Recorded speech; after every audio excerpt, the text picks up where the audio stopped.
تنہا عن الفحشاء والمنکر، تیسری چیز وَلَذِكْرُ اللَّهِ أَكْبَرُ، یہ چوتھی چیز۔ اسی آیت کے اندر اللہ تعالیٰ نے ان چیزوں کو پیش کر دیا ہے۔ اب اس کے ترجمے پر غور کیجیے۔ وَاتْلُ مَا أُوحِيَ إِلَيْكَ مِنَ الْكِتَابِ، پہلا حکم اللہ نے کیا دیا؟ تلاوت کیجیے۔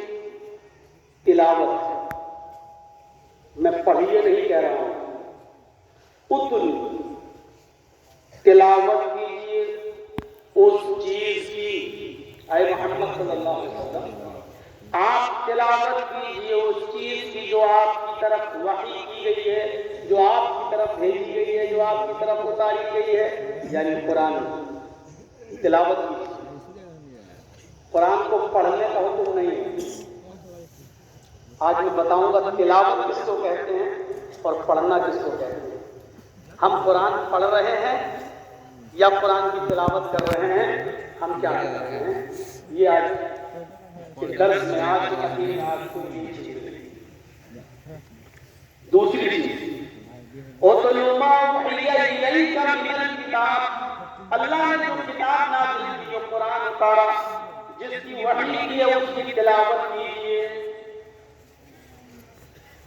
وَأَقِیمِ الصَّلَاةَ، ادھر بھی اللہ نے کیا کہا، اور نماز قائم کیجیے۔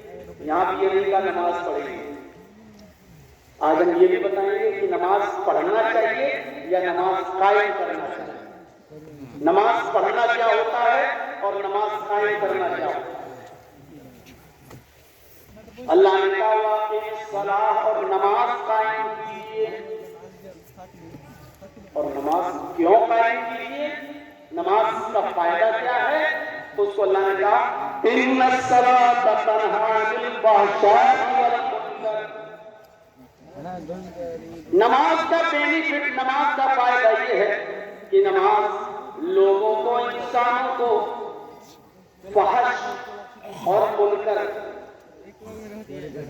کھلی ہوئی اور چھپی ہوئی برائیوں سے، إِنَّ الصَّلَاةَ تَنْهَىٰ عَنِ الْفَحْشَاءِ وَالْمُنکَرِ، فحش کھلی ہوئی برائیوں سے اور منکر ناپسندیدہ اور چھپی ہوئی برائیوں سے انسان کو روک دیتی ہے۔ یہ نماز کا فائدہ ہے۔ اور چوتھی چیز اللہ نے کیا بتائی، وَلَذِكْرُ اللَّهِ أَكْبَرُ، اور اللہ کا ذکر کرتے رہیے۔ اللہ کا ذکر سب سے بڑی چیز ہے۔ ذکر کیا چیز ہے، ذکر سے مراد کیا ہے، وَاللَّهُ يَعْلَمُ مَا تَصْنَعُونَ، اللہ اندھا نہیں ہے، اللہ بہرا نہیں ہے، اللہ گونگا نہیں ہے۔ نعوذ باللہ، تم جو بھی کر رہے ہو اللہ کو اس کا علم نہ ہو، ایسا نہیں ہے۔ واللہ یعلم ما تصنعون، دنیا میں تم جو بھی کرتے ہو، چاہے وہ رات کے اندھیرے میں کرو، چاہے وہ دن کے اجالے میں کرو، چاہے وہ کسی بھی وقت کسی بھی ٹائم کرو، تم جو بھی کرتے ہو اللہ کو تمہارے ہر عمل کی خبر ہے، وہ ہر چیز کو جانتا ہے۔ اس سے زیادہ آسان تو ہم نہیں بول پائیں گے۔ کتنی آسان ہم ہندی اردو استعمال کر رہے ہیں۔ اب تھوڑی سی گزارش ہے، ادھر توجہ دیجیے اور بیچ میں سے مت اٹھنا شروع کیجیے گا۔ دائیں بائیں سے اٹھ جائے، کوئی سامنے سے اٹھتے ہیں تو ڈسٹرب ہوتا ہے۔ اب تھوڑا سا سنیے گا۔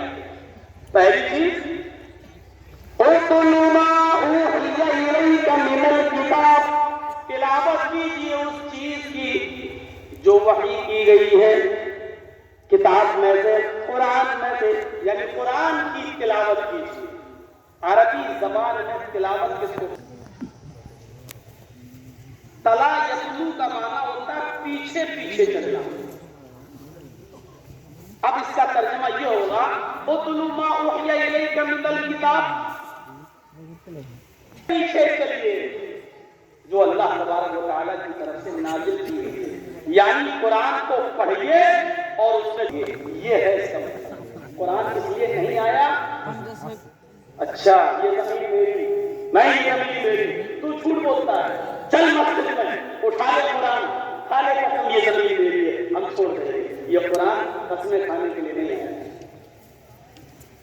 یہ قرآن اس لیے بھی نہیں آیا کہ ہم جھاڑ پھونک کر کے اس کا تعویذ بنا کے کسی کو دینے کے لیے فلاں لڑکی سے تجھے پیار ہے اس تعویذ اپنے گلے میں لٹکا لے وہ لڑکی تیرے پیچھے پیچھے بھاگے گی. قرآن اس لیے بھی نہیں آیا کہ کٹوؤں کو بلا لو اور پورا قرآن ایک بار سب کو دے دو اور اس میں قرآن خوانی کرا لو اور اس کے بعد میں پھر پورے ہو گئی ہے قرآن خوانی ہو گئی ہے میرے قرآن میں تو برکت ہوگی. قرآن اس لیے بھی نہیں آیا کہ نیا گھر بنا لو اور لوگوں کو بلا کے قرآن پڑھوا لو. اب گھر میں برکت ہوگی چاہے گھر میں روز ٹی وی چلتی رہے روز گھر میں اسٹار پلس دیکھا جاتا رہے روز گھر میں ہماری بیٹے اور بیٹیاں فلمیں دیکھتے رہیں لیکن قرآن خوانی ہو گئی ہے زندگی بھر اس میں شیطان نہیں آئے گا. چاہے اس میں شیطانی پیس ٹیلی ویژن کو لا کے رکھ کے اس کو روزانہ ترائفوں کے پھلکے دیکھو ان کی کمرے لٹکانا دیکھو ہجڑے اور نٹ اور نٹنیوں کا ناچ دیکھو اب کچھ نہیں ہوگا کیونکہ قرآن کی تلاوت ہو چکی ہے. قرآن اس لیے بھی نہیں آیا. قرآن کس لیے آیا؟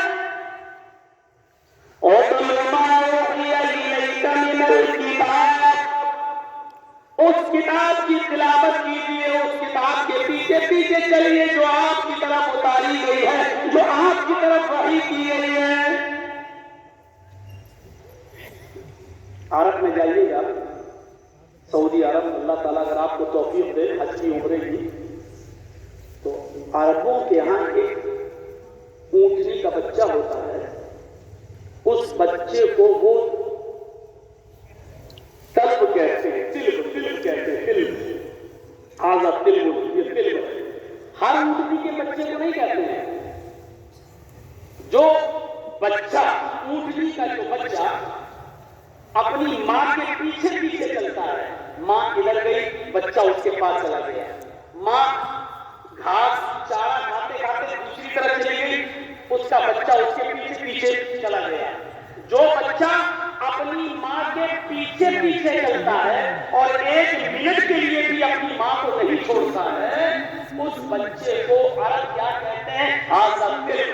یہ بچہ تلو ہے یعنی اپنے ماں کے پیچھے پیچھے چلتا ہے. جو اونٹنی کا بچہ اپنی ماں کے پیچھے پیچھے چلتا ہے اس بچے کو عرب کے لوگ کیا کہتے ہیں اسی تلب سے بنا ہے تلاوت. جس طرح اونٹنی کا بچہ اپنی ماں کے پیچھے پیچھے چلتا ہے تو قرآن کے پیچھے پیچھے چلو. جس طرح اونٹنی کا بچہ اپنے ماں کے پیچھے پیچھے چل کر جب چلتا ہے تو جنگل کے خطرناک جانوروں سے محفوظ رہتا ہے کیونکہ جب کوئی خطرناک جانور اس پر حملہ کرتا ہے تو اس کی ماں اس کے سامنے آ جاتی ہے اور خطرناک جانور سے اپنے بچے کو بچا لیتی ہے.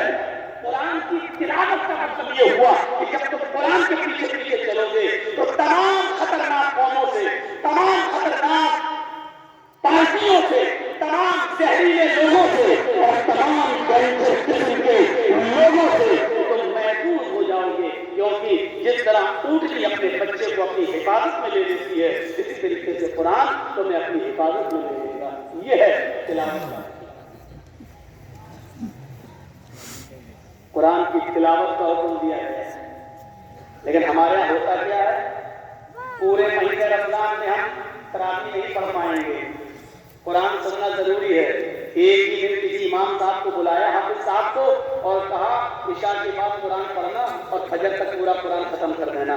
آج ہی سن لیں گے ہم پورا قرآن. ہم قرآن پڑھتے ہیں لیکن تلاوت نہیں کرتے. ہماری ماں بہنیں قرآن پڑھتی ہیں لیکن تلاوت نہیں. جس طرح اونٹنی کا بچہ اپنی ماں کے پیچھے پیچھے چل کر خطرناک جانوروں سے محفوظ ہوتا ہے اگر آپ کو دنیا میں اپنی حفاظت کرنا ہے اپنے آپ کو بچانا ہے یہودیوں کے ظلم و ستم سے عیسائیوں کے ظلم و ستم سے دشمنان اسلام کے ظلم و ستم سے زہریلے لوگوں کے ظلم و ستم سے اپنے آپ کو بچانا ہے تو قرآن کے پیچھے پیچھے چلو. قرآن پر عمل کرنا شروع کر دو گے تو ہماری حفاظت ہو جائے گی. قرآن سے ہمارا رشتہ بہت مضبوط ہے. ان مدرسوں میں پڑھنے والے بچوں کو جو قرآن پڑھتے ہیں، قرآن سنتے ہیں، ان کو معمولی مت سمجھیے آپ۔ اللہ کی قسم، یہ فلمی دنیا کے جو ایکٹر ہیں اور جن کو دیکھنے کے لیے آپ بےتاب رہتے ہو نا، یہ بڑے بڑے فلم ایکٹر، میں نام نہیں لوں گا، اور اتنی مبارک ہستیاں نہیں ہیں کہ میں ان کے نام لوں، ان دو کوڑیوں کے لوگوں کے میں نام نہیں لوں گا۔ یہ مدرسے میں پڑھنے والے بچوں کے پیروں میں لگی ہوئی دھول اور مٹی کے مقابلے میں قرآن کا طالب علم، قرآن کا حافظ، قرآن کو یاد کرنے والا، قرآن پڑھنے والا، قرآن کی تلاوت کرنے والا جب زمین پر چلتا ہے تو فرشتے اپنے پروں کو بچھا دیا کرتے ہیں۔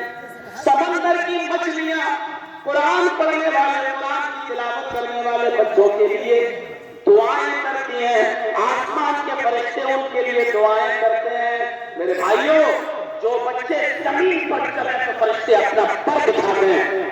ان بچوں کی حیثیت تو آپ نے معمولی بنا دیا ہے، یہ بچے معمولی نہیں ہیں۔ یہ عزت، یہ احترام بڑے بڑے فلم ایکٹروں کو نہیں ملا، اور قیامت کے دن میں عزت ہوگی جب ان کے ماں باپ کو بلایا جائے گا اور سونے کا تاج جب ان کے سر پہ رکھا جائے گا تو دنیا دنگ رہ جائے گی دیکھ کر، حیران و شتر ہو کر پوچھیں گے یہ کون لوگ ہیں جن کے سروں پر سونے کا تاج ہے جو سورج کی طرح چمک رہا ہے۔ آواز آئے گی یہ وہ لوگ ہیں جنہوں نے دنیا میں اپنے بچوں کو قرآن پڑھایا تھا، یہ وہ لوگ ہیں دنیا میں جنہوں نے اپنے بچوں کو حافظ بنایا تھا، یہ وہ لوگ ہیں جن کے بچے قرآن کی تلاوت کیا کرتے تھے۔ میرے بھائیوں، جب ان کے ماں باپ کے سروں پر سونے کا تاج ہوگا، یہ تاج دیکھ کر بہت سے لوگوں کو میرے بھائیوں بڑی شرمندگی ہوگی، اس وقت ان فلم ایکٹروں کی کوئی حیثیت نہیں ہوگی، ان کی طرف کوئی دیکھنے والا نہیں ہوگا، ان کی طرف کوئی نظر ڈالنے والا نہیں ہوگا، یہ سارے کے سارے خود دیکھ رہے ہوں گے اور اس دن کی عزت کو دیکھ کر پچھتا رہے ہوں گے کاش ہم نے بھی دنیا میں قرآن کی تلاوت کی ہوتی، قرآن کو سمجھا ہوتا۔ رسول اللہ نے قرآن کو سیکھنے اور سکھانے والے کے بارے میں کیا فرمایا؟ نبی اکرم سننے پر غور کرو، خیرکم من تعلم القرآن وعلمہ، تم میں سب سے بہتر کہنا کافی ہے، بہتر، اور جب یہ کہہ دیا سب سے بہتر تو اس کا مطلب یہ ہے کہ اس سے بہتر کوئی ہو ہی نہیں سکتا۔ خیرکم من تعلم القرآن، تم میں سب سے بہتر لوگ وہ ہیں جو قرآن کو سیکھتے ہیں اور دوسروں کو سکھاتے ہیں۔ قرآن کو سیکھنے والے اور قرآن کو سکھانے والے ان سے بہتر کوئی ہے نہیں۔ قرآن کی